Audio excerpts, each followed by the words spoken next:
돈의 심리학 3장, 결코 채워지지 않는 컨테이너. 불장의 역설, 우리는 왜 불행한가? 비트코인 투자를 하면서 가장 위험한 순간은 폭락장이 아닙니다. 폭락장은 공포스럽지만 우리를 시장에서 쫓아내지는 않습니다. 우리가 진짜로 위험해지는 순간은 바로 나 빼고 다 돈을 버는 것 같은 상승장입니다. 새벽 2시 잠이 오지 않아 스마트폰을 켭니다. 비트코인은 조용히 횡보하는데 이름도 처음 들어보는 밈코인이 하루 만에 300% 올랐다는 뉴스가 뜹니다. 커뮤니티에는 저점 매수 성공해서 졸업합니다. 레버리지 50배로 인생 역전했습니다. 같은 인증 글들이 쏟아집니다. 그 순간 내가 그동안 땀 흘려번 돈으로 커피값 아껴가며 성실하게 모은 비트코인은 너무나 초라하고 답답해 보입니다. 내 시드머니는 너무 작아 보이고 이 속도로는 도저히 부자가 될 수 없을 것 같은 조바심이 듭니다. 바로 이 순간 우리 마음속에 안전장치가 풀립니다. 나도 딱 한 번만 크게 베팅해 볼까? 비트코인을 담보로 대출을 좀 받아서 속도를 높여볼까? 오늘 함께 읽을 돈의 심리학 3장, 결코 채워지지 않는 컨테이너는 바로 이 순간 스스로 멈출 줄 모르는 인간의 욕망이 어떻게 거대한 불을 하루아침에 무너뜨리는지 경고합니다. 그리고 왜 충분함을 아는 것이 비트코인이라는 거친 바다에서 살아남는 유일한 항해술인지 이야기합니다. 파트 1. 라자트 굽타와 버니 매도프, 멈출 줄 몰랐던 사람들. 책에는 아주 충격적인 두 명의 인물이 등장합니다. 첫 번째 인물은 라자트 굽타입니다. 그는 인도의 빈민가에서 태어나 전 세계 최고의 컨설팅 회사인 맥킨지의 CEO 자리에 오른 그야말로 성공의 아이콘이었습니다. 그는 빌 게이츠와 어깨를 나란히 했고 은퇴 후 자산은 약 1억 달러, 우리 돈으로 1,000억 원이 넘었습니다. 여러분, 1,000억 원입니다. 이 돈을 은행에만 넣어둬도 하루 이자가 직장인 연봉만큼 나옵니다. 그는 원하는 모든 것을 가졌고 사회적 존경까지 받는 완벽한 인생을 살고 있었습니다. 하지만 굽타에게는 치명적인 약점이 있었습니다. 바로 만족을 모르는 것이었습니다. 그가 어울리던 사교 모임에는 그보다 훨씬 부자인 사모펀드 거물들이 있었습니다. 그들은 백만장자가 아니라 조 단위의 돈을 굴리는 억만장자들이었습니다. 굽타는 그들을 보며 자신이 가난하다고 느꼈습니다. 그는 부의 사다리 꼭대기에 있었지만 자기보다 한 칸 더 위에 있는 사람을 보며 열등감을 느낀 것입니다. 결국 그는 10억 달러 클럽에 들어가기 위해 골드만삭스 이사회 멤버라는 지위를 악용해 내부자 정보를 빼돌립니다. 워런 버핏이 골드만삭스에 투자한다는 극비 정보를 듣자마자 전화를 걸어 주식을 사게 한 것이죠. 결과는 어땠을까요? 그는 감옥에 갔고 평생 쌓아올린 명예와 부를 모두 잃었습니다. 책에 나오는 두 번째 인물은 희대의 사기꾼 버니 매도프입니다. 그 역시 사실은 사기를 치지 않아도 될 만큼 이미 엄청난 부자였습니다. 그가 합법적으로 운영하던 증권사만으로도 연간 수백억을 벌 수 있었습니다. 하지만 그 역시 충분함을 몰랐기에 단 한 번의 손실도 용납하지 못하고 폰지 사기라는 괴물을 만들어냈습니다. 워런 버핏은 이들을 보며 이렇게 탄식했습니다.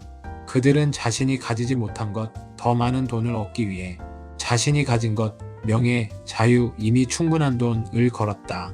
이것은 명백히 미친 짓이다. 파트 2. 비트코인 투자자가 빠지는 함정, 레버리지의 유혹. 이 이야기는 먼 나라, 남의 이야기가 아닙니다.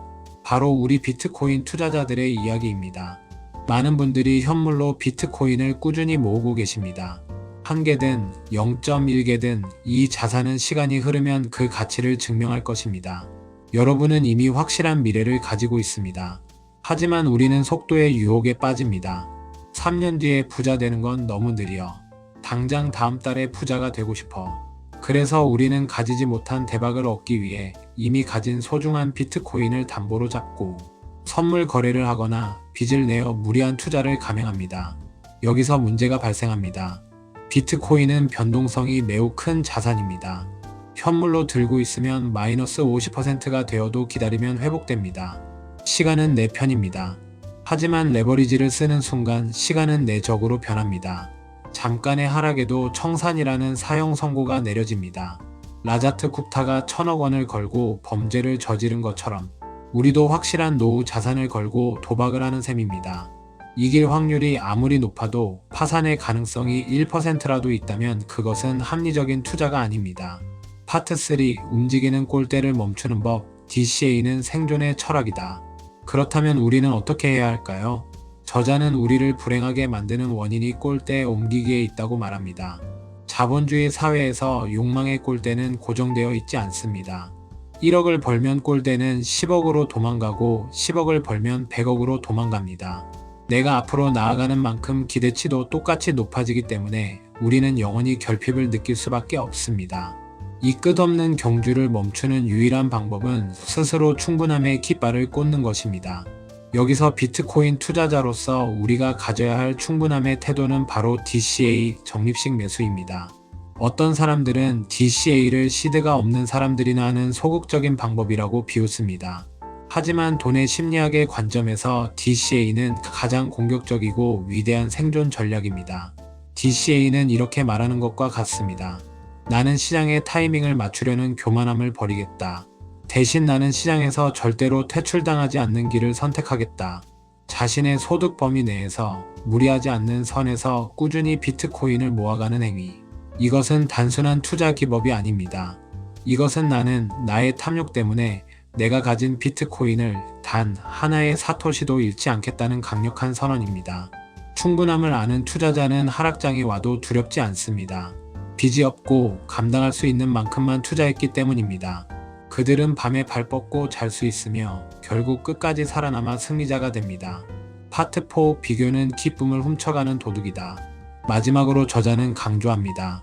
사회적 비교의 사다리에는 끝이 없다. 라스베이거스 카지노에서 돈을 따는 유일한 방법은 운 좋게 돈을 땄을 때 그 자리에서 일어나 밖으로 나가는 것 뿐입니다. 투자의 세계에서도 마찬가지입니다.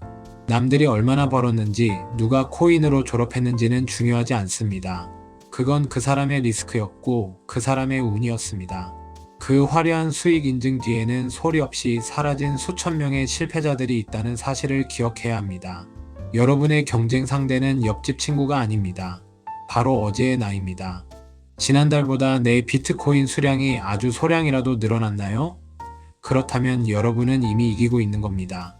남들의 속도에 맞춰 내 소중한 자산을 위험에 빠뜨리지 마십시오. 비트코인은 100m 달리기 경주가 아닙니다. 누가 끝까지 살아남아 화폐 시스템의 변화를 목격하느냐 하는 마라톤입니다. 클로징. 시간이 만드는 마법을 믿으세요. 가진 것을 걸지 마라. 이 단순한 진리를 지키는 것이 가장 어렵습니다. 하지만 이것만 지킬 수 있다면 시간은 여러분의 가장 강력한 무기가 됩니다. 우리가 욕심을 부려 중간에 0으로 돌아가지 않고 시장에 계속 머물러 있기만 한다면 우리 자산에는 어떤 일이 벌어질까요? 단순히 더하기가 아니라 곱하기로 불어나는 자본의 마법. 다음 영상인 사장 시간이 만드는 마법에서는 워런 버핏의 전 재산의 99%가 50세 이후에 생겨났다는 충격적인 사실을 통해 왜 오래 살아남는 것이 높은 수익률을 쫓는 것보다 훨씬 더 위대한 전략인지 그 복리의 비밀을 파헤쳐 보겠습니다. 오늘도 타인과의 비교 대신 묵묵히 나만의 속도로 1사토시를 쌓아가는 현명한 투자자가 되시길 바랍니다. 영상이 도움이 되셨다면 구독과 좋아요 부탁드립니다. 감사합니다.